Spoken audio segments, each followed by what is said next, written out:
On the night of January the 30th last, at approximately 11:30 p.m, a wealthy businessman and well-known Fulchester personality, Malcolm Winfield, was walking home across Carlton Park in the company of a young man when they were set upon by a man and a woman. Winfield was assaulted and robbed of a crocodile skin wallet containing £48, but Ronald Hamilton, the young man with him, escaped unharmed. Winfield eventually staggered from the park, where a passing pedestrian spotted him and telephoned for an ambulance. He was subsequently taken to Fulchester Hospital, where he was interviewed by the police. The prosecution case is that Ronald Hamilton met Winfield in a local club and lured him into the park to be subjected to a vicious assault and robbery by his attackers, Derek Clark and Sharon Cox.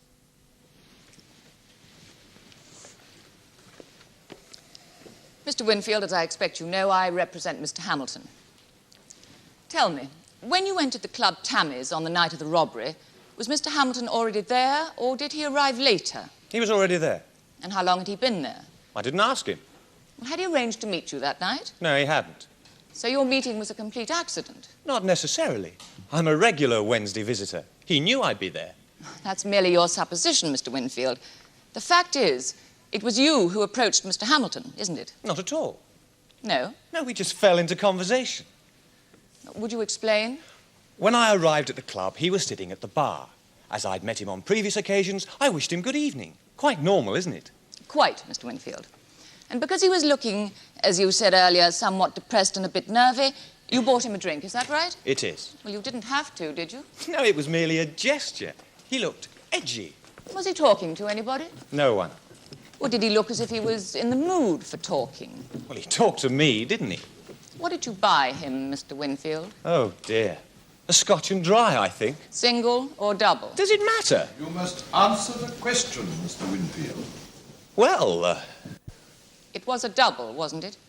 very likely. I'm relatively well off. I don't notice that sort of thing. Did he ask for a double? Oh, look here. He asked for a drink and I bought him a double. It's not that... And was he very talkative and eager to get into conversation? I think he was glad of the opportunity, yes. Because of his preoccupations? He didn't mention them at the time. I know why now. At any time that night, did Mr. Hamilton buy you a drink? Probably not. Yes or no? As I say, I wouldn't have thought so. Well, that's rather unusual, isn't it? He was broke. He was out of work. He'd asked me several times if I could find him a job. And you thought you could help him? I said there was a possibility of using him in my firm. The travel agency? Yes. Well, he couldn't have been very keen on the idea, could he? On the contrary, he was desperate. Not desperate enough to consider it worthwhile oiling you with drinks. He had no money. He'd paid to get in, so he must have had some. Tell me, Mr. Winfield, is this club for members only? Oh, yes, my lord. There's a standard entrance plus a temporary membership fee of 55 pence. For that, you get your entrance and a light snack. Nothing special. Chicken in the basket, that sort of thing. What about the hours? Well, it opens at 10 in the evening and goes on until 2:30 in the morning. Very convenient, given the present licensing laws. Provided you're not driving, Mr. Winfield. I always take a taxi, my lord. Very wise. Did you talk about employment possibilities that night? Briefly? Briefly? Well, business was tricky at the time. Yes, it must have been. Yes, we had the rise in the fuel prices, and then we had the 3-day week. The 3-day week? Yes, I think I was more insecure than he was. Really? Hamilton didn't want to talk to you that night. Pardon? Hamilton didn't want to talk to you that night. Oh, rubbish. It was you who was feeling solitary and lonely and in need of companionship. You foisted yourself on Mr. Hamilton, despite the fact that you could see that he wanted to be left alone, didn't you? I bought the boy a drink, that's all. That's not a crime, is it? Not at all, Mr. Winfield. Now, whose idea was the game of chess? Well, it could have been mine, it could have been his. But it was yours, wasn't it? Well, I suppose so. Mr. Winfield, you've been in the witness box for half an hour telling us how you were lured into Carlton Park by Ronald Hamilton, and now it seems that this was not the case at all. I was manoeuvred into that trap by Ronald Hamilton. Imperceptibly, it seems. He was very clever, yes. Who suggested that you should go to your flat rather than to his place? I did. It's only logical. My place is nearer than his. The point is, I wanted to take a taxi. It was he who suggested walking across the park. Did you mention your preference at the time? As I said, I didn't think the exercise would do me any harm. You'd agree, then, that you didn't take much persuading. Had he been to your flat before? He had. When? Round about Christmas time. And what was that for? A drink, a game of chess. A drink. A game of chess. That all? Miss Bailey, if you are saying there were other reasons, I'd be grateful if you would be a little more explicit. In due course, my lord. At Fulchester Hospital, how many times were you interviewed by the police? Twice. And why was that? They wished to verify certain matters.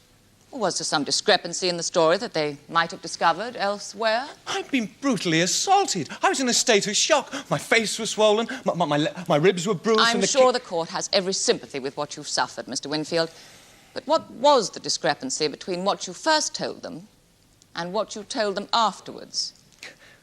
Well, it seems impossible to credit now. I don't know how I could have forgotten, really, but... But what? Well, you see, I don't think he asked me specifically, and I was under the impression that I'd already told him. Mr. Winfield, this is not a parlour game. Told who what?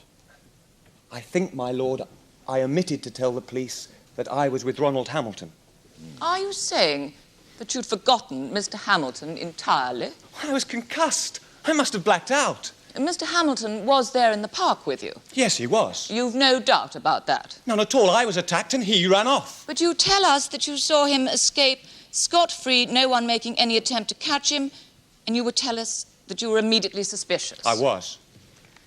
Well, then why in heaven's name, if you recall everything else about the attack, should you choose to omit the fact that Mr. Hamilton was with you in the park? I did not choose to omit. I forgot. Or was it that you were terrified that the police would discover the real reason you were with Mr. Hamilton? I don't know what you're talking about. Then I'll tell you, Mr. Winfield. You were using Mr. Hamilton as a homosexual prostitute. And it was for this reason that you had persuaded him to leave the club with you, and not vice versa.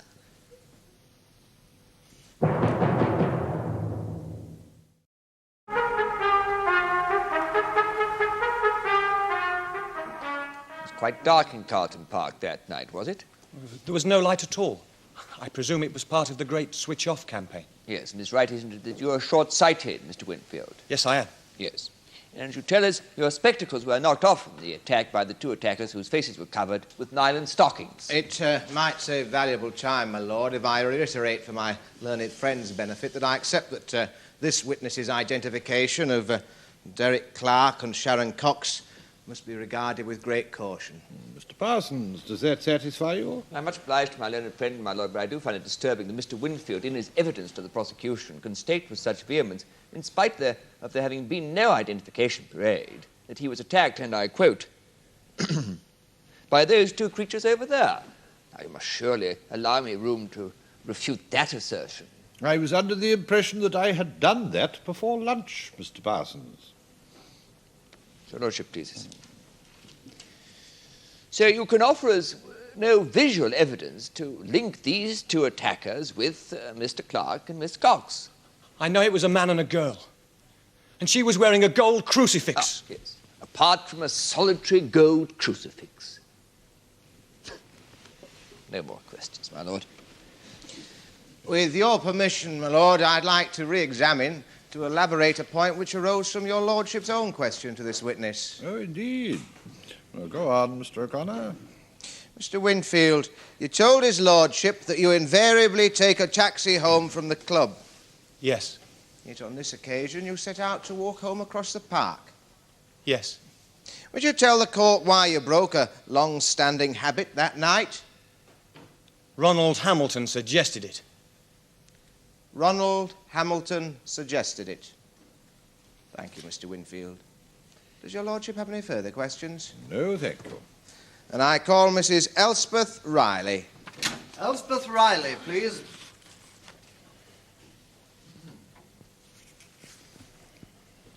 What is your religion? I am a Roman Catholic, sir. Take the Bible in your right hand and read aloud the words on the card. Would you like me to... If you please. Oh, my glove. I swear by Almighty God that the evidence I shall give shall be the truth, the whole truth, and nothing but the truth. You are Elspeth Bernadette Riley. I am, sir. Where do you live, Mrs. Riley? 44 Chadwick Road, Fulchester, sir. Number 44. Do you know number 46, Chadwick Road? Oh, yes, I do. It's where they used to live, those two. There is a distinction between 46 and 46A, is there not? Oh, yes, yes. 46 is a shop. It's a grocer's shop. And 46A? That is a flat adjoining it, facing to the rear. Well, you see, between my house and 46R, there is a public pathway leading to Carlton Park. How far away is the park, Mrs. Riley? Oh, only about 3 or 4 minutes' walk, my lord. And is there a hedge between your house and the passageway? No, there's a wall, my lord. Yes, it's by the side of my garden. A brick wall? Yes, that's right, sir. And how wide is this passageway? Oh, sure, it's just like a little bareen. There's nothing at all. I mean, you couldn't walk two together up it. Oh, you mean about 3 or 4 feet wide, would that be? Yes, I suppose you could say that, yes. Thank you. And where exactly is 46A situated? Ah, well, now, that's nothing but a window and a door. You know, facing onto the passageway. It's just one up and one down. It used to be connected with the shop until they converted it and let it out to those two. Which are they? Mr. Clark and Miss Cox. I see. No, but all sorts were living there. Always had visitors. Single people. Well, I say single, but they came in pairs, most of them. Unmarried, of course, like them two. I was just like one of those sort of communes. I mean, everybody was living there. I mean, there was that man, Mr. Hamilton. Well, he was there for over 6 months. Do you know when he left? Yes, it was just before Christmas. Now, that would be about a month before Mr. Winfield was attacked. Did Mr. Hamilton ever return? Very seldom. I don't think he got along with them. Why'd you say that, Mrs. Well, they Riley? weren't his type, were they? I mean, they were noisy, they were playing their records and laughing and shouting. He was a sort of timid kind. And do you recall the last time you saw Ronald Hamilton at 46A? Yes, I do. It was January the 29th. And that would be the night before the robbery. Yes, I was going out to have a quick half. It was about 10 o'clock. The Duke of Lancashire is directly opposite me. And I saw him coming out of their flat. Did you speak to him? No, I didn't. No, he just came out and he came past me just as I was crossing the road. I see. Now, can we turn to the night of January the 30th last? What do you remember of that, Mrs. Riley? Oh, that was an altogether strange night, sir. It was noise and silence. Noise, silence. They had the record player on, you see, as per usual. But latest, but about 10:30, I noticed it had stopped. Well, I thought, well, they've gone across, to have a quick one. I hadn't noticed them go, but I thought, well, they must have done, because the records were off. Well, it was latish, and I was doing a little bit of sewing, and I must have dropped off.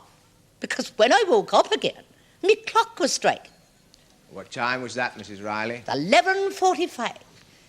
It strikes every quarter on the quarter.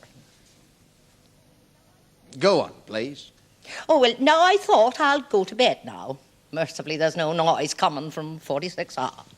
And then I heard my cat out in the garden. He was asking to come in, so I went outside. And what happened then? Well, I picked up my cat, ready to take him in, when I heard two people running down the passageway. And they came down the passage and they stopped outside the front door of number 46R, in the passageway, you see. So I looked over the wall just to see what all the fuss was about. And there I saw Clark, trying to find his keys. Well, I thought it must be that, because, at any road, there he was fumbling about in his pocket. Only they were both puffed, the two of them. And she kept on saying, come on, get a move on, hurry up. And he said, well, I won't repeat what he said. Mrs. Riley. Language. Mrs. Riley, if you'll just tell us what you heard him say, omitting the oath if you wish. I am no Puritan, my lord, but I have been brought up. Yes, Mrs. Riley, he swore, and then what did you hear? He said, effort. I must have left the effing things in the house again. And she said, well, as long as you didn't drop them in the park. Now, come along in, because we've got what we wanted, and I'm dying for a smoke.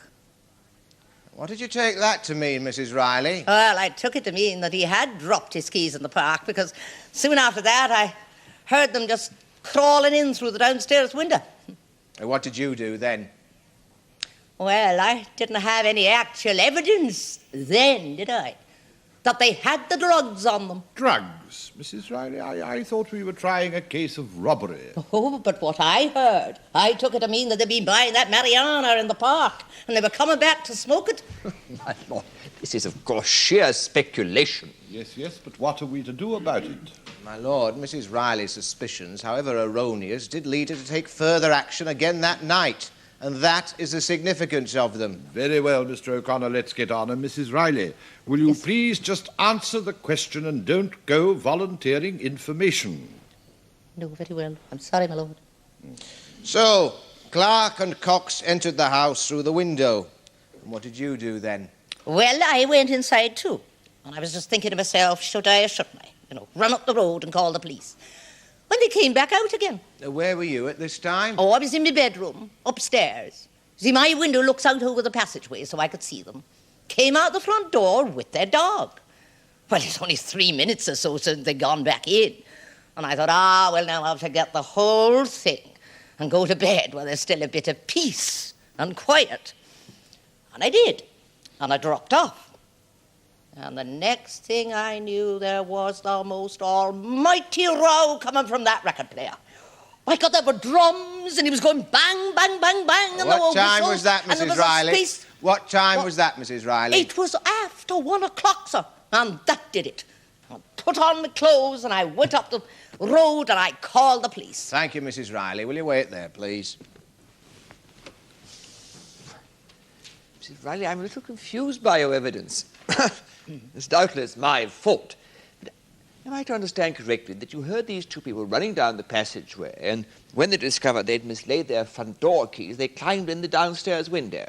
Yes. And from what you heard, you thought that they'd been involved in some sort of shady business involving drugs. I did, sir. Mm-hmm. And after being involved in this shady business, they came out their house some 3 minutes later to take their dog for a walk.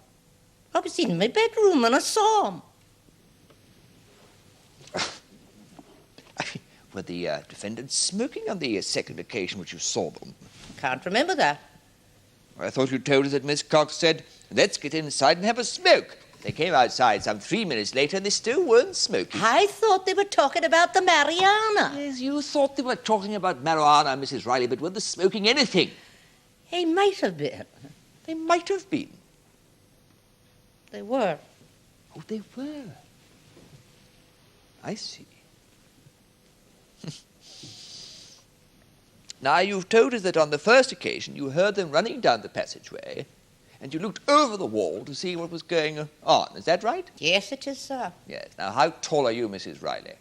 I don't know. I'm about 5 foot 2.5 or 3 or something. I don't bother about that sort of nonsense these days. No.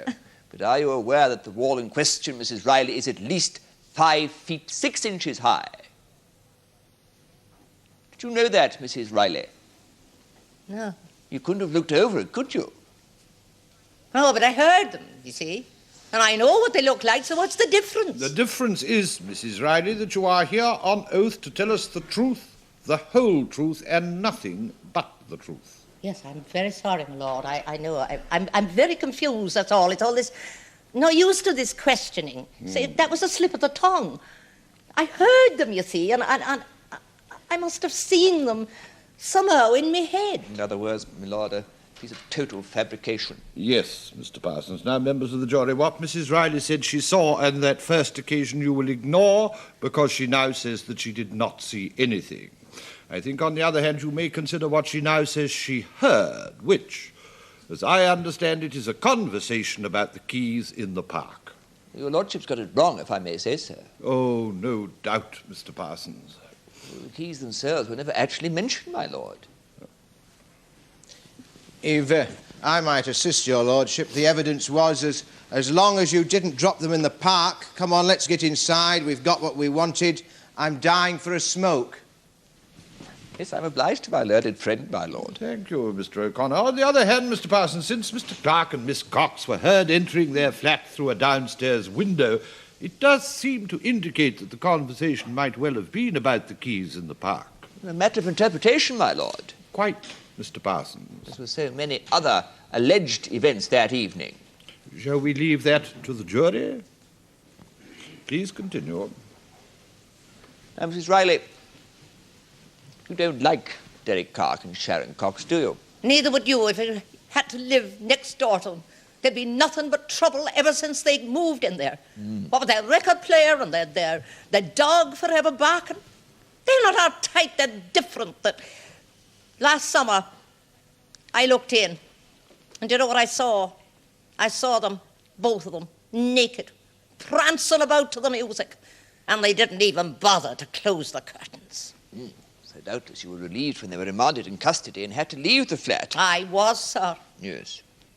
How do you sleep at nights, Mrs. Riley? Not very well, I'll be bound. Mr. Parsons, do not lead. I might say so, my lord. It wasn't leading, it was dragging. Yes, I rephrase the question, my lord. Mrs. Riley, are you a sound sleeper? With them playing records every night? Yes, you find it difficult to sleep. I do. Luckily, my doctor gives me sleeping pills, for what they're worth. What do you mean by that? Well, he can't give me really strong ones, can he? Because he's frightened of killing me. I wish the bugger would. My lord, I don't know whether you could hear from where you are, but there were some comments from the dock. I didn't catch exactly what they were myself. Neither did I, Mr. O'Connor, but I'm sure that Mr. Parsons has everything in hand. Yes, indeed I have, my lord. I'm much obliged. So you have some rather weak sleeping tablets, do you, Mrs. Riley? Yes, I do, sir. How effective are they? Well, they get me off, but I can be woken up, as I was that night with the music. But, I mean, that would waken the dead. Yes, you weren't sleeping very deeply that night. But no, don't. Let me put it this way. It was the noise. I was woken by the noise. I mean, first of all, I thought I was dreaming. Oh. You dream a lot? Sometimes. So you thought you were dreaming that night? No, not that way, sir. Well, how then? I can't remember. You can't remember? Of course you can't remember, Mrs. Riley. On January 30th last, you saw Mr. Clark and Miss Cox take their dog for a walk, and that is all. The rest of your evidence is a tissue of half-truths, dreams, and downright prejudice.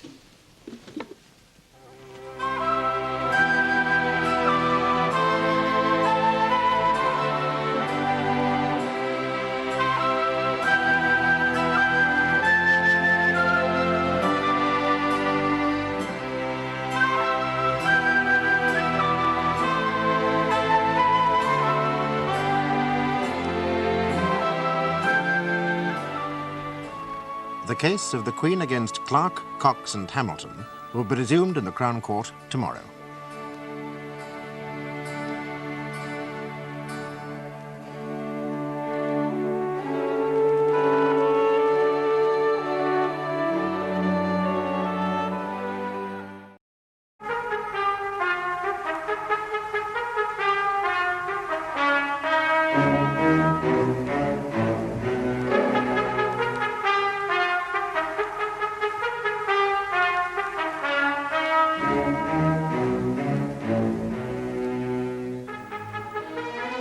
When Malcolm Winfield was attacked and robbed of a wallet containing £48 in Carlton Park, Fulchester one night, his companion, Ronald Hamilton, escaped scot-free and unharmed.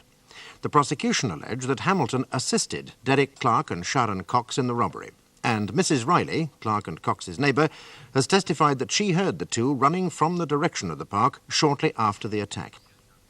As a result of certain suspicions and a barrage of loud music from her neighbour's flat, Mrs. Riley had called the police that night. Detective Inspector McGovern, Fulchester CID, is the next witness. We arrived at 46A Chadwick Road at 2:30 a.m. The door was opened by a young girl, Miss Jennifer Marsh, a visitor to the house who was living in the downstairs front room. A young girl? How old was she? 19, my lord. A young woman, then? Yes, my lord. I informed her that we were police officers and that we had a warrant to search the premises. Now, at this point, Clark appeared at the top of the stairs and he said, "Who is it, Jenny?" And Marsh I wonder if I might refer to my notes, my lord. Miss Beatty, Mr. Parsons? Very well, then.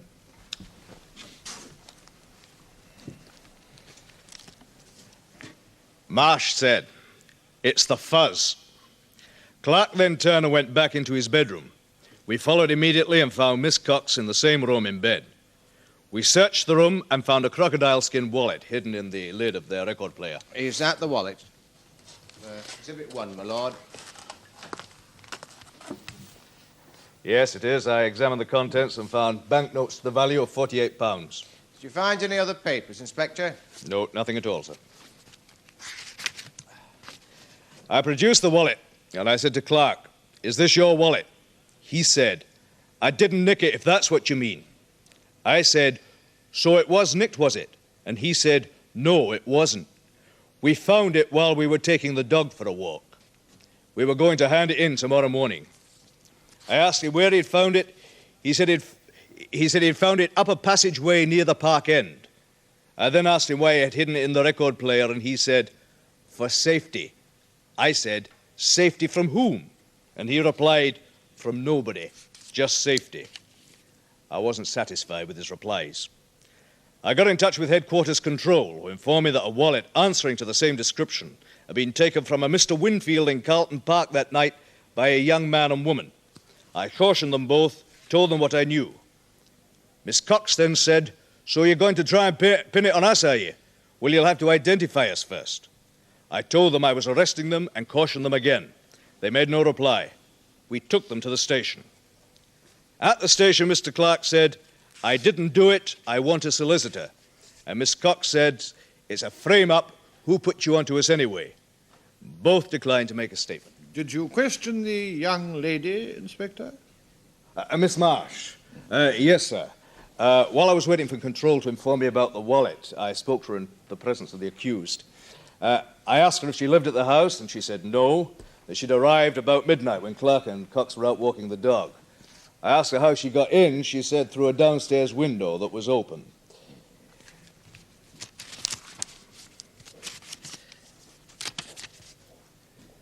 As a result of information given to Detective Constable Coburn by Mr. Winfield, we visited Ronald Hamilton on the morning of the 31st of January. Who is we, Inspector? Oh, that's Detective Constable Coburn and myself. Yes, now let me get this straight. Am I to understand it that Constable Coburn was not with you when you visited Clark and Cox? Oh, that is correct, my lord. He was interviewing Mr. Winfield in hospital. Yes, I see. Thank you. Hamilton came to the front door in his dressing gown, and I told him we wanted to interview him in regard to an attack on Malcolm Winfield. He took us upstairs to his room, but halfway up, he stopped, he turned to us, and he said, "I was with him last night, you know, when he was attacked in the park." We went into his room, and I said, "Which park do you mean?" He replied, "Carlton Park. We were attacked, and I got away." I asked him, "Did you inform anyone of the attack?" And he said, "I was scared. I don't know what came over me. I wanted to get away. I wanted to forget the whole thing." I then asked him if he knew Derek Clark and Sharon Cox, and he groaned and said, "Oh no, what have they been telling you?" I then told him I was arresting him on suspicion of robbing Malcolm Winfield. I cautioned him, and he was taken to the station where he made a statement. Do you now produce that statement? Yes, I do. Exhibit 2, my lord. Would you read it, please, Inspector? It reads, "I was going to Tammy's for a drink at 10 when I met Derek Clark and Sharon Cox in the High Street. Clark told me I owed him £5 rent money. I used to live with him, you see." I used to live with them, you see, until the end of December when I got out. Clark said they were both broke, and unless I gave him the money, he'd make a right mess of me. I said I didn't have any money, and Clark said, "Well, you'll have to get it for us, won't you?" Clark asked me where I was going, and I told him. Clark then asked me if I was meeting Malcolm Winfield there. I said that I didn't know, but that he was usually there on a Wednesday. Clark then said he'd let me off the debt if I got Winfield into Carlton Park around 11:30. He said they'd be waiting outside Tammy's about then, so not to try anything funny or they'd do me. I didn't want to do it, but I was scared they'd beat me up, so I didn't have any choice. I knew I should have rung the police, but I was in such a panic, nervous and everything, and frightened of Derek Clark. In the end, I did what they asked. I've been a coward, I know. I wish I'd had a bit more guts and I wouldn't be in the mess I'm in now. The mess that I'm in now. Mr. Hamilton readily volunteered this statement, did he? He did, sir. Thank you, Inspector. Inspector McGovern, you visited 46A as a result of Mrs. Riley's complaints about noise and the allegations that my clients were in possession of illegal drugs. Is that right? That's correct, sir, yes. Now, was there any noise when you got there? No, sir, none. No records playing? None at all. Did you find any drugs? No, sir. None at all? No. So the complaints and allegations against my clients were completely without foundation? Well, as it proved, they were. But, of course, that's not to say they weren't playing music when the complaints were made. Doubtless they'd smoked all their drugs, too. So, your finding this wallet, it was a complete accident, then? Oh, very much so. An accident for which you were offered a perfectly plausible explanation? I wasn't satisfied, sir. Well, it was past midnight. The nearest police station was over 3/4 of a mile away. They said they intended to hand in the wallet in the morning. You weren't satisfied? No, sir. Well, it's quite a common occurrence, surely, for people to hand in lost property one day, perhaps even 2 or 3 days after they've found it. Oh, yes, sir, yes. I trust they've not all immediately been arrested for their pains. I can't see the point of all this, my lord. Nor can I, Mr. O'Connor. Mr. Parsons, are you suggesting that Inspector McGovern did not have reasonable grounds for suspicion? If so, why? I'm afraid I can't see where this cross-examination is leading. Well, shall I tell your lordship? I wish you would. Well, if it were not for Mrs. Riley's highly imaginative and vindictive allegations, this whole case could have been cleared up without any suspicion falling on my clients whatsoever. They would have handed in the wallet in the morning. There would have been no contact with the inspector. But undoubtedly they would have been questioned, Mr. Parsons. Your lordship will surely allow that it's hardly plausible that a thief would take his swag to the lost property department of the local police station. But the wallet was never handed in, Mr. Parsons. The jury can decide whether they believe that your client would have handed it in. Keep your comments for your closing speech, and let us stick to the evidence now, shall we? Very well, my lord. Now, I presume you checked this wallet for fingerprints, did you, Inspector? We did. Mr. Clark's were on it. Any others? There were some, but they were smudged. They could have belonged to a third or fourth party. Well, it's possible. We can't be sure. No, indeed, Inspector McGovern, the only thing you can be sure about is that the wallet was found in the possession of Mr. Clark and Miss Cox, for which they offered you a perfectly plausible explanation. Superficially, yes, but you're reckoning without the fact that, according to Mr. Winfield, the wallet was taken by a young man and woman. And even more important, that, apart from banknotes, the wallet contained certain papers which would have immediately identified it with its owner, and these had disappeared. Well, were they found in 46A? No, sir. What about this stocking mask the attackers were allegedly wearing? Were they found in the flat? No, sir. Were they found anywhere else? No, sir. It's very thin stuff, isn't it, Inspector? I wonder, Inspector McGovern, could you tell the court what Clark and Cox were wearing on the night that you visited them? Next to nothing, sir. He had a towel round him. As far as I can judge, he was completely naked. Apart from a gold crucifix, that is.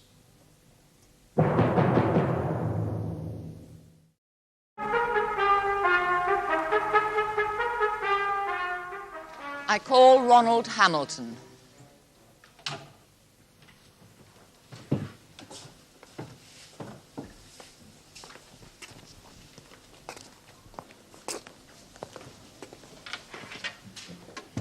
What is your religion? I'm an agnostic. I see. Just read aloud the words on this card. I do solemnly, sincerely and truly declare and affirm that the evidence I shall give shall be the truth, the whole truth, and nothing but the truth.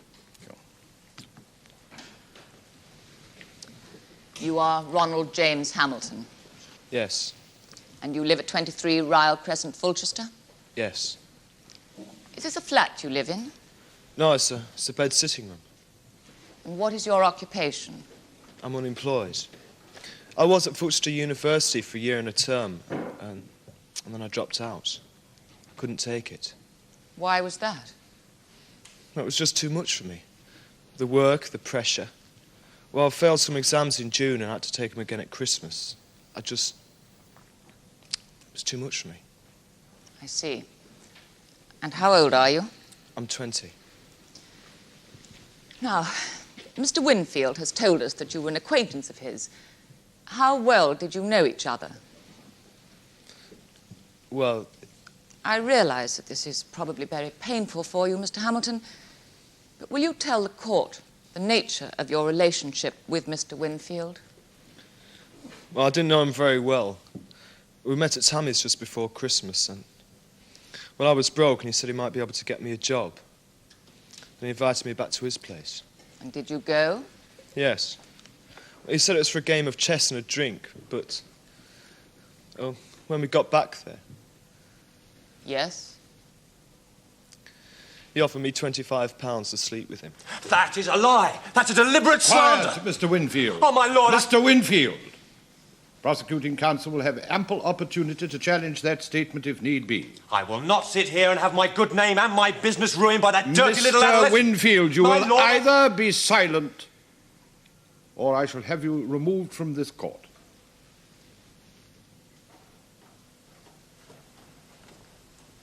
Very well, Miss Bailey. And did you agree to this proposition? Yes. And he gave you £25. You see, I wanted to move out of Chadwick Road. Didn't you get on with Mr. Clark and Miss Cox? It wasn't that so much. I was having to sleep on the sitting room sofa. Accommodations like gold in Fulchester. It's a university, you see. I'm afraid I don't, Mr. Hamilton. Would you explain? Well, there's more students than there are bedsits. What about the halls of residence? There aren't enough of them. Really? Very well, Miss Bailey. But you eventually moved to Ryle Crescent, did you? In the Christmas vacation, yes. Now, on the night in question, what passed between you and Mr. Winfield in Tammy's? He said he could get me a job in his firm on certain conditions. And what were those conditions? That I slept with him again on the same arrangement. What did that mean? I presumed it meant he'd pay me £25. Did you want to sleep with him? No. Did you agree to sleep with him? Yes. Why? I was frightened of him. Frightened? He said... What did he say? He said that if I didn't sleep with him, he had ways of letting people know that I was a homosexual prostitute. Were you? No. Well, apart from that once with him at Christmas. Nevertheless, you are a homosexual. Yes. Mr. Hamilton, am I right in saying you find it very difficult to accept that fact? Yes, I do. Now, why did you suggest the walk across the park? Well, I just wanted to get out of it, going back to his place. I thought, well, once you're in the taxi, there's nothing much you can do about it. I was looking for an opportunity to change my mind, get away. And when the attack came... Oh, it was a complete surprise. Well, Mr. Winfield was near some, so he got the brunt of it. I was just looking for an opportunity to get out. I just ran. It was an opportunity, a bolt from the blue. Why didn't you ring the police? I didn't want him to find out about me and Malcolm Winfield. Now, what about this statement that you made admitting the crime? Is that true? No. Then why did you make it? Well, Mr. McGovern there and the other one, Coburn, they was running backwards and forwards and asking me questions. I was confused. I didn't know what was going on. I just wanted to get out of that place. And Mr. McGovern suggested that perhaps it wasn't my fault. Perhaps I'd been intimidated by Derek and Sharon, and, well, I don't know, I took it to mean that I was innocent. They'd let me go if I admitted it and said I'd done it against my will. Are you telling us, Mr. Hamilton, that the police suggested that if you made a statement implicating Cox and Clark, that you would not be charged? No. No, that's what I imagined. I thought I'd be seen as a victim too, like Mr. Winfield. Yes, but did you not realize that once you'd admitted to being a party to the crime, that you would indeed be liable for prosecution? I didn't see it that way, no. Did you make the statement of your own free will? Like I said, I made it to get me off. Very well, Miss Bailey. Now, you were aware that in making the statement, you would be incriminating Mr. Clark and Miss Cox, I presume. Yes. But the police had told me that they found them with the wallet, so I assumed they already had enough evidence to find him guilty. Look, I made that statement to get me off, and to stop him asking questions about me and Malcolm Winfield. But it was a load of nonsense. Thank you, Mr. Hamilton. Mr. Parsons, are you applying to cross-examine? No, my lord. Very well. Mr. O'Connor? Are we to know, Mr. Hamilton, that you're not telling us a load of nonsense here today? I'm on oath. You're also trying to clear yourself. Get off, aren't you? Yeah, of course, because I'm innocent. Oh, come on, Mr. Hamilton, you can do better than that. When the police asked you if you knew Clark and Cox, why did you say, "Oh, no"? What have they been telling you? Thought they'd been saying that I was gay. Homosexual, my lord. It's a slang term prevalent in such circles. I was under the impression it meant happy, Mr. O'Connor. Continue. How did they know you were a homosexual, Mr. Hamilton? Must have guessed. Did you tell them? No. And how could they have guessed, then? I don't know. Now, perhaps Mr. Clark will enlighten us on that matter, then. Well... Yes? That's why they kicked me out. So they didn't like I homosexuals? don't think so, no. What do they know about Mr. Winfield? Well, he's quite well known in Fulchester. In what capacity? Well, he's always sponsoring charities, publicity stunts. He's quite a personality. Had you told them what you and Mr. Winfield had been up to together? No. I just said that I found out he was gay, that's all. And that I didn't like him. What was their reaction? They were surprised. Disgusted? No. Unsympathetic, perhaps? Perhaps. So it'd be perfectly in character for you all to have conspired to rob the unfortunate man. No. But that's what you did, though, isn't it? I didn't know. Mrs. Riley has told us that you were at 46A only the night before the robbery. Why was that? Social visit. But they kicked you out. And now you're telling us you returned for a social visit? I went to pick up my record player, if you must know. Oh, why didn't you take them with you when you left? I owed them £5 rent. I left it there as security. Well, you were reclaiming it? Yes. You had the £5, had you? No. No? No. I was going to ask them for it. I didn't think it was fair of them to keep it. Well, did you argue with them? Not really. Well, nevertheless, they were holding your property against your will. Well, there wasn't much I could do about it, was there? Well, you could have done a deal with them. What deal? Well, you could have arranged with them to have robbed Malcolm Winfield. In return, they'd have let you have your record player back. That's hardly likely. Oh, I agree with you, Mr. Hamilton. What is much more likely is what you told the police in your statement. No. Show him the statement, please. Now, Mr. Hamilton, you see what it says at the top? I, Ronald Hamilton, wish to make a statement. I want somebody to write it down. I've been told that I may not say anything unless I wish to do so, and that what I say may be given in evidence. And if you look at the bottom, you'll see there's a signature. Did you write it? Look, I just wanted to get home. How intelligent would you say you are? Average? Well, don't be modest, Mr. Hamilton. You did get to university, didn't you? Well, that's no great achievement. Well, you're not stupid, though, are you? No. Then why are you asking us to believe that you were stupid enough to have admitted a crime under the impression that in so doing you would actually avoid a prosecution? You don't think in those sorts of situations. You just want to get out. After you made the statement, were you told that you could correct it, or alter it, or adjust it in any way whatsoever? Yes. And you chose not to? Well, like I said, I just want... You made it of your own free will, did you? Yes. And it's the truth of the matter, isn't it? No. I never met him in the streets. Perhaps not, Mr. Hamilton. But then you'd already met them the previous night in their flat, hadn't you? I have no further questions for this defendant, my lord. Will you tell us what you did on the night of January 30th last? I've been out looking for work all day. I got home about 6. Sharon and me... Yeah, that's Miss Cox. Yeah. We thought we'd have a fry-up, play a few records. Yes, was that a usual activity? How do you mean? Well, I mean, did you play them often? Oh, almost every night. That's what got her. She were worried we were enjoying ourselves. Yes. Where did you play these records? In the bedroom. After all, that's where the record player is. Yes. And how long were you playing them for that night? Well, all night, really. Till we took the dog out. Might watch the box for a bit, I can't be sure. The television, Mr. Clark? That's what I said, innit? It wasn't what you said. I thought it was what you meant.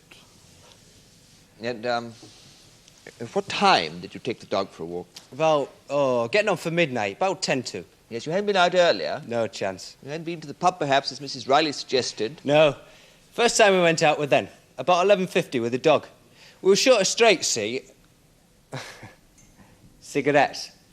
Thank you, Mr. Clark. And there's a machine up the road. We're on our last one when we left the house.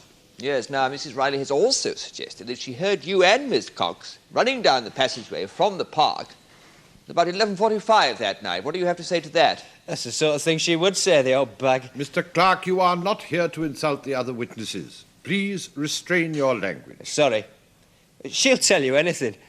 Ever since we've been there, she's been trying to get us out. And when she read I'd been done for dope, I mean cannabis, oh, she was sniffing and smelling around all the time. All right, so I've got a drugs record. I admit it. Like I admit I found the wallet. I've got nothing to hide. Me and Sharon are just victims of our own honesty.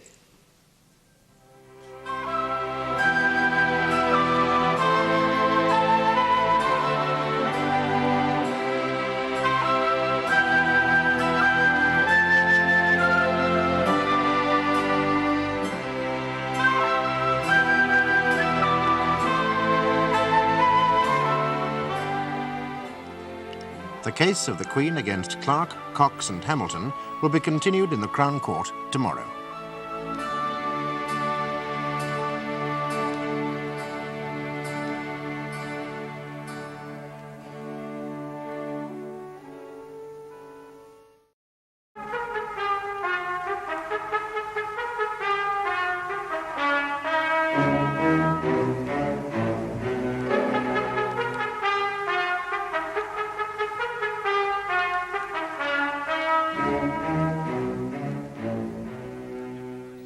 Ronald Hamilton made a statement to the police admitting he was intimidated into helping Sharon Cox and Derek Clark to rob Malcolm Winfield.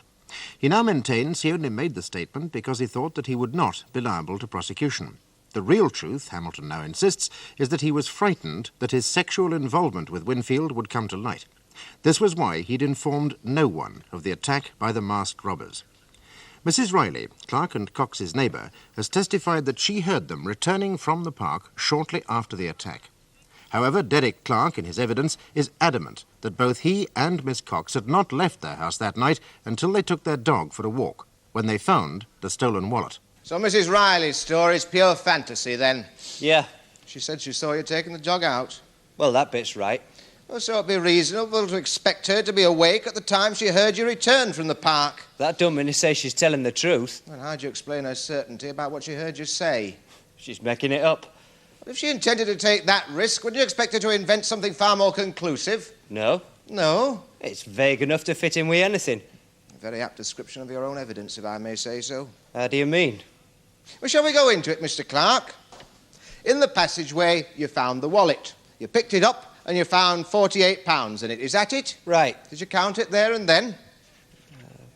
Yes or no? Did you count it there and then? No. You didn't? It was too dark. You're sure of that? Yeah, there's no lights down that passage. Well, it was light enough to find the wallet. The dog smelt it. I didn't see it.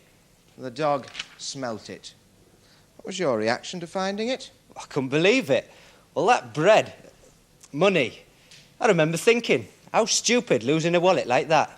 Especially when it was already stolen property. I didn't know that, did I? You see, your story would be far more acceptable if there had been no money in the wallet. But as it was, it wasn't the money which had disappeared, it was the personal papers, which were totally worthless. I didn't know there were other papers in it. Well, Mr. Winfield says that there were. Well, we didn't find any. Did you look for any? All we did was have a leaf through the money. It seemed like a lot, so we thought we'd take it home and count it. Weren't you interested in whose property it was? Look, this is my wallet, right? Now have a look inside. Is there anything in there which tells you it's mine? Perhaps not, Mr. Clark, but there were papers in Mr. Winfield's wallet. Well, we didn't find any.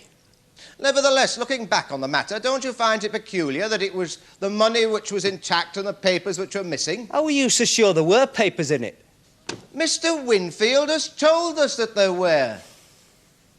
Well, how do you explain this peculiar circumstance? My lord, there is no burden on the defence that we should be required to provide a plausible explanation of what might have happened before Mr. Clark found the wallet. My lord, I'm merely trying to weigh the plausibility of one story against another.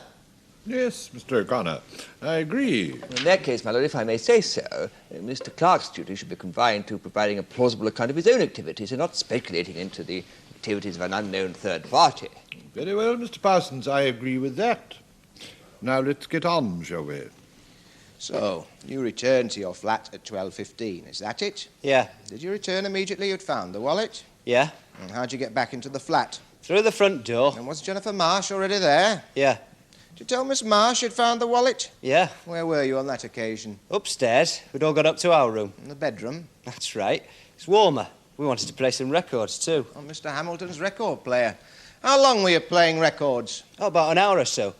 Sharon made some cocoa. We had a chat. So Mrs. Riley's allegations about noise were probably correct? Nope. Why not? If we'd have been playing them that loud, we couldn't have heard ourselves talking. Mr. Clark, why did you hide the wallet in the record player? I didn't hide it. I put it there. For safety? Yeah. Safety from whom?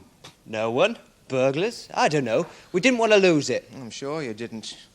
When did you count the money? Where did you count the money, rather? Upstairs. Did you count it straight away? Of course we did. We were excited, weren't we? When you realised there was nothing to identify the wallet's owner, were you not tempted to keep it?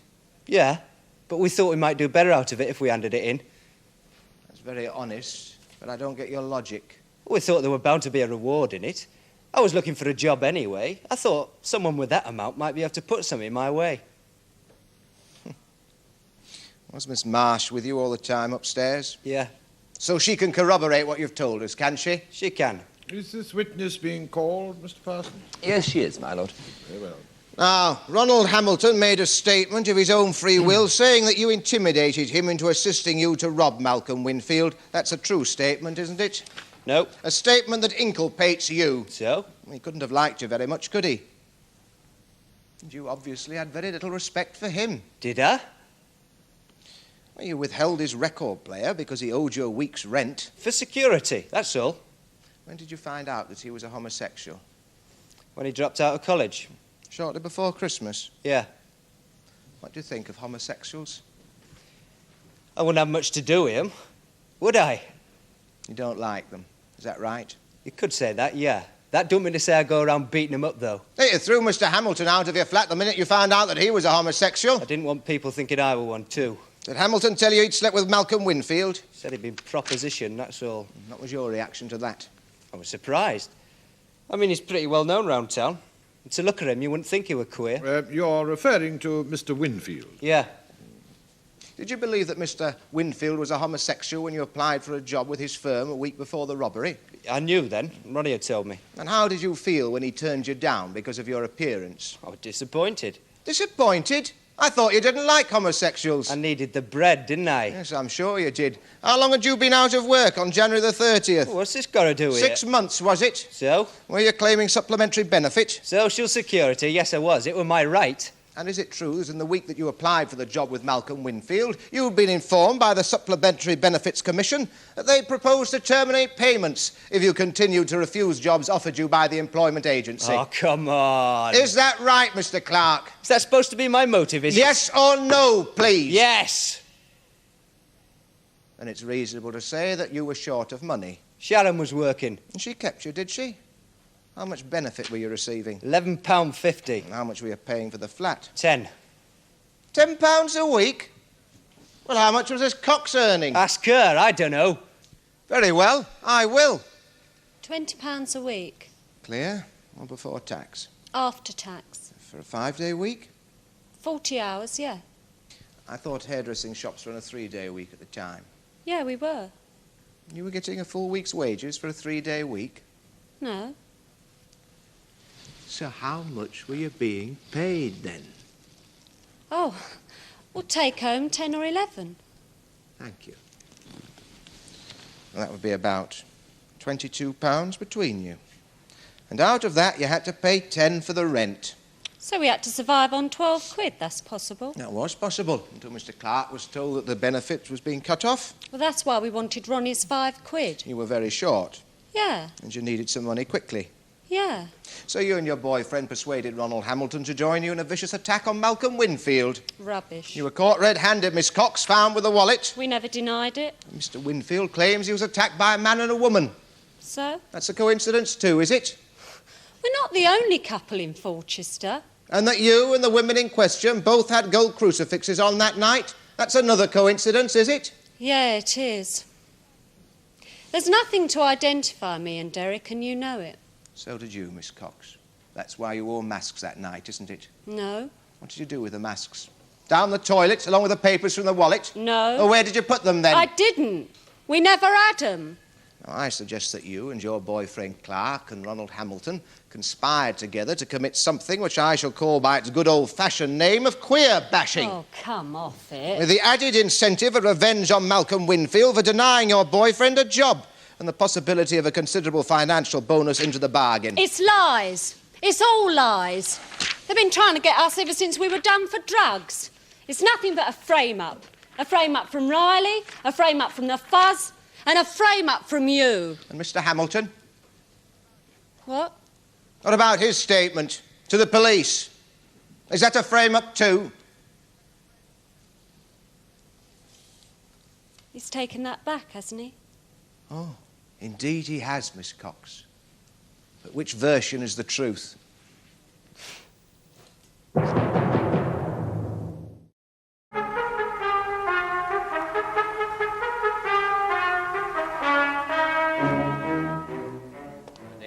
Jennifer Marsh.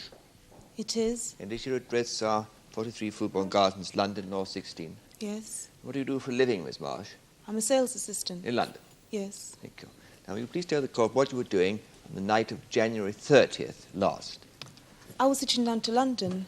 I'd been staying with some friends in a cottage in Scotland. Well, I left late, and then I got stuck on a breakdown on a country road, so I thought I'd break my journey and crash at Derek and Sharon's. Yes. How well do you know them? They're old friends. Sharon was at school with me. I see. Now, can you tell us at what time you arrived at Chadwick Road? Just before midnight. Quite sure about that? I got a taxi from the centre. I was a bit worried how long it would take because of the surcharge after midnight. Ah, yes. And who greeted you at Chadwick Road? No one. Derek and Sharon were out. There were no lights on, so I climbed in through a downstairs window. I didn't know where they were. They could have been at a party, so I bedded on the sitting room sofa. That's why I always slept at their place. Did you go straight to sleep? No, I just got bedded down when Derek and Sharon came back with Django. Django? The dog. Oh, the dog, yes, I see. And how did they get in? Through the door. They had a key. Of course. What happened then? I called out to them and got out of bed. Then we all went upstairs because it was warmer there, and Derek showed me a wallet he found in the passageway. Yes, is this the wallet? And that's it. Yes, did he show the contents? He flipped through the money, yes, £48. He said he's going to hand it in the morning. Hand it in where? At the police station. What happened next? Well, we played a few records. Oh, Sharon made some cocoa, and I was tired and went to bed. The next thing I knew, the Fuzz was at the door. The police? Yeah. Yes. Now, Miss Marshall, what do you know about Mr. Clark? Would you say he was a violent person? Derek? Run a mile rather than get into a fight. Yes. Ever known him to steal? Never. He's not that sort of person. What about Miss Cox? She's more temperamental than he is, but they're not into violence, right? And ask for robbery, it's all nonsense. Yes, thank you, Miss Marsh. Stay there, will you? Miss Marsh, when Mr. Clark first showed the wallet to you, was it already in his hand, or did he pull it out of his pocket? It was in his hand. Did you see him take it from his pocket? No. Might you have picked it up from the bed or a sideboard or somewhere else in the room? No. You were in the room all the time, weren't you? Yes. Was Mr. Clark wearing an overcoat? He hasn't got an overcoat. He was wearing a donkey jacket. What's that, Miss Marsh? It's a sort of short overcoat for working in. I see. Thank you. Did he show you the wallet before he took his coat off or after? I can't remember. Probably before. Probably before. He was excited. He said, look what he found in the passageway. 48 quid.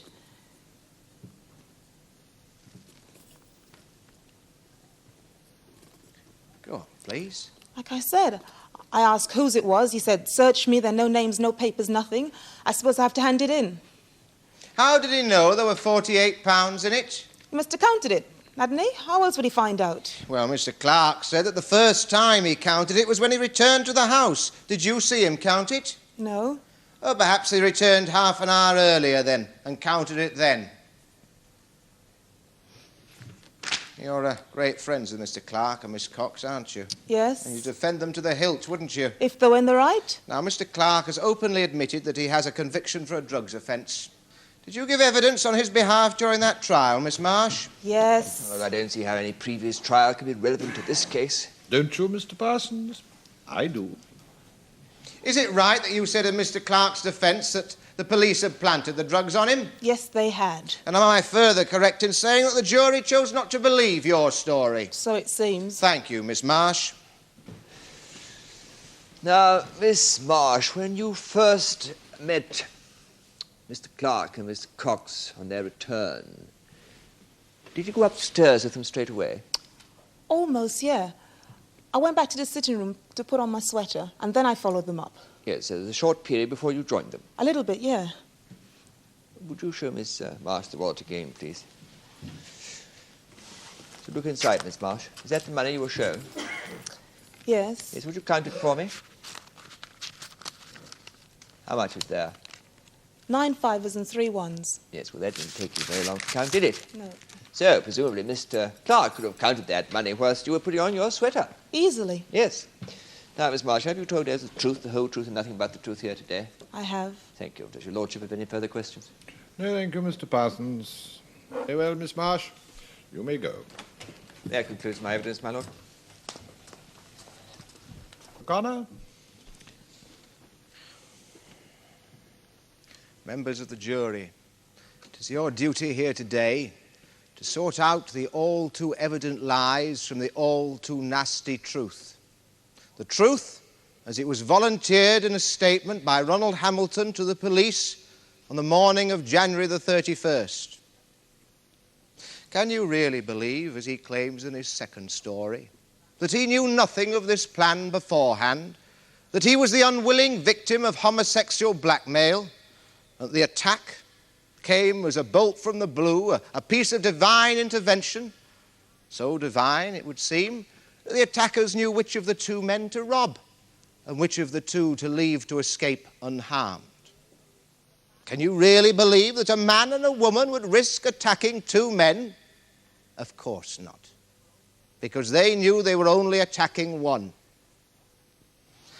As for Mr. Clark and Miss Cox, how open they've been towards us, how frank, how willingly they've admitted to being in possession of a stolen wallet. Well, they could hardly do otherwise. They were found with it. Now, as for Mr. Clark, he alleges that Mrs. Riley, who told you that she heard them returning from the direction of the park shortly after the attack had taken place, concocted her story on purely malicious grounds. Well, can you really believe this? Even their friend, Miss Jennifer Marsh, whose loyalty knows no bounds, has told us how she found the downstairs window open when she arrived. Now, who left it open? Clark and Cox, as they ran back from the park with the stolen wallet? Or do you prefer to believe, as the defence would have it, that the wallet was stolen by another young man and woman with a gold crucifix to boot? The wallet, conveniently and coincidentally divested of everything bar the money, and left, even more conveniently and coincidentally, in Clark and Cox's path. Now, you might conclude that Clark and Cox are guilty and Ronald Hamilton is innocent. However, I'd ask you to consider this. Would they have lain in wait for Malcolm Winfield if they had not been sure that he would break his long-established habit that night of taking a taxi home? And he only did this at Ronald Hamilton's suggestion. Now, bearing in mind Hamilton's visiting their flat on the previous evening, can this also be a coincidence? Members of the jury, can you believe this story? If not, there's only one verdict that you can bring in against Mr. Hamilton, Miss Cox, and Mr. Clark. And that verdict is guilty. Miss Bailey? Members of the jury, when Ronald Hamilton escaped from Carlton Park on January the 30th last, he was most assuredly a man on the run. A man on the run from himself. A man so scared to face the truth that he would go to any lengths to prevent this truth from being known. For the cowardly and misleading statement that he made to the police, I seek no justification. I will only say this. His actions were motivated solely by terror. Terror lest the details of his personal relationship with Malcolm Winfield come to light.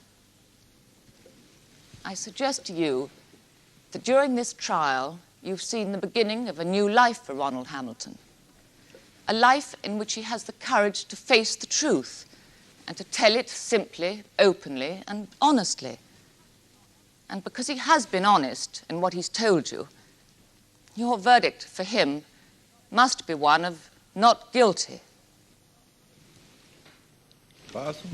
Please, your lordship, ladies and gentlemen of the jury, the case against Derek Clark and Sharon Cox is, to say the least of it, circumstantial. To put it bluntly, it is a tissue of unfortunate coincidence and malicious supposition. Now, if we are to believe the police and Mrs. Riley, these two young people are supposed to have brutally assaulted Mr. Winfield in Carlton Park, robbed him, run back to their house, left it again some 3 minutes later to walk their dogs around the area of the crime while smoking marijuana. It's laughable, isn't it? Now, you've all heard Mrs. Riley concoct a tale of how she peered over a wall some 4 inches taller than herself. Now, how much else of her evidence was concocted in an attempt to rid herself of neighbours whose lifestyle she so patently disapproved of? I'm sure you'll agree with me when I say that her testimony is highly suspect. And what do the Fulchester police have to offer by way of positive identification that this attack was in fact occasioned by Mr. Clark and Miss Cox? Nothing. What does Mr. Winfield have to offer us? Nothing. The paucity of their case in this respect is illustrated by the desperate attempt to use the fact that one of the attackers was a woman and that she wore a crucifix. And I'd ask you to consider this, ladies and gentlemen of the jury. If you were going to steal a wallet full of money, surely the very first thing you would get rid of would be the wallet. And this wasn't just any ordinary old wallet. It was a highly distinctive crocodile skin one. Lastly, members of the jury, ask yourself these questions. Was it because of Mr. Clark's previous conviction for drug abuse that Inspector McGovern flatly refused to believe a perfectly plausible explanation that the wallet had been found and was to be handed into the police station the following morning? And my client's assertion that the police were out to get them, substantiated by the fact that a detective inspector turns out to investigate a complaint of noise and people talking about drugs? Having considered these questions and provided yourselves with answers, and considering the circumstantial nature of this evidence, I'm sure you are bound to return a verdict of not guilty.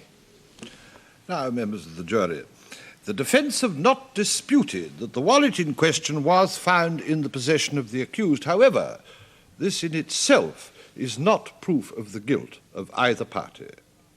Now, there are 3 points upon which I suggest that you concentrate.